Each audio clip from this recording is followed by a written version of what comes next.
Friend, तो आप सबका स्वागत है मेरे चैनल में। तो आज मैं बात करने वाला हूँ ओला S1 Pro है, इसकी जो रेंज की जो इशू आती है उसके बारे में। तो कुछ रेंज की इशू जो है वो टायर्स की वजह से भी आ सकती है, और तो और अगर जैसे मैं इसकी बात बता दूं तो ये अभी तक लगभग चल गई है 29,257 किलोमीटर चल गई है, और इसका ये आगे से ऐसा रहता है ये S1 Pro जो है। तो इसमें क्या बेसिकली इशू आ रहा है, इसमें अगर किसी को रेंज की इशू आती है तो या तो वो मतलब जो बंदा है वो इसकी फ्लो करवा ले, जो BMS होती है वो फ्लो करवा ले। अगर उसके बाद भी अगर वो इशू अभी भी रहती है तो लोगों के पास अगर डबल स्टैंड है तब तो बढ़िया है, अगर नहीं है तो उनके लिए दिक्कत हो सकती है, जो चीज मैं आप बताने वाला हूं। तो आप कुछ नहीं, आप जो इसमें आप एफिशिएंसी आप चेक कर सकते हो कि इसकी जो एफिशिएंसी है वो कितनी खा रहा है। अगर ये 35 से ज्यादा खा रहा है, 35-36 से ज्यादा खा रहा है नॉर्मल में, तो आप इसका मतलब है कि ये आपका जो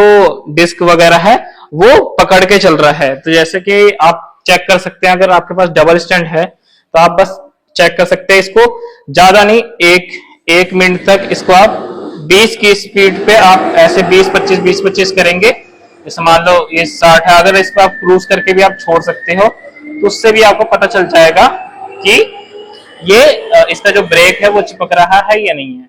तो जैसे कि ये मैंने कर दिया, तो ये अब ये जो डिस्क प्लेट जो है, ये वाली जो डिस्क प्लेट है, इसको आपको टच करके देखना है। अगर ये हीट हो रहा है तो इसका मतलब है कि वो आपका जो ये ब्रेक सिलेंडर है वो आपका टच हो रहा है। ऐसे ही आपको आगे वाला जो व्हील है उसको भी आप वैसे ही घुमा के देखेंगे। तो अगर ये चीज गर्म हो रहा है, डिस्क की जो प्लेट है अगर वो गर्म हो रही है, तो इसका मतलब है कि जो आपका ये सिलेंडर है वो फंस रहा है। तो इसके लिए आपको दो काम हो सकते हैं।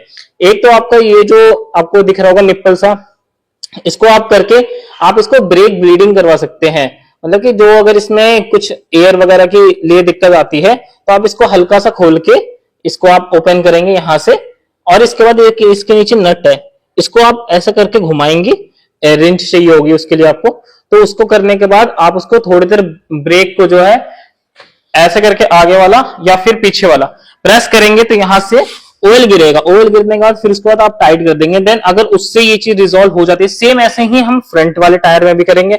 अगर उससे इशू रिजॉल्व हो गई तब तो बहुत बढ़िया, अगर नहीं हुई तो ये आपको ये जो दोनों नट दिख रहे हैं ये अलंकी से खोलने पड़ेंगे, और जैसा कि आपको फोटो में दिख रहा है आपको वैसे ही सिलेंडर जो है वो क्लीन करके और फिर लगाना पड़ेगा, जिससे कि आपका जो रेंज है वो बिल्कुल ही सही हो जाएगा।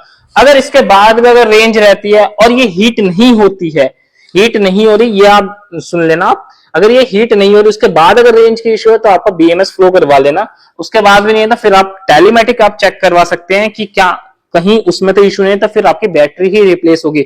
बट मोस्टली जो चांसेस रहती है वो ये हीटिंग की रहती है। अगर ये हीट हो रही है फ्रंट या बैक वाला, ये मतलब कि ये सिलेंडर जो जाम हो जाता है कई बार मिट्टी में, दस चीजों में, ये इसकी जो सर्विस होती है वो टाइम टाइम ये लोग ब्रेक ही करते नहीं है। तो अगर इससे आपका अगर सही हो जाएगा तो मच बेटर रहेगा। तो ज्यादातर चांसेस जो रहती है वो इसी चीज के रहते हैं कि ये चीज फंस जाता है, उसके बाद जो है आप एक क्लीन कर लेना। बाकी मैं इसकी डिटेल वीडियो डाल दूंगा कि इसको कैसे सर्विस करते हैं, मतलब ब्रेक का जो सर्विस है वो बिल्कुल प्रॉपर कैसे करते हैं, इसकी मैं एक अलग वीडियो डाल दूंगा।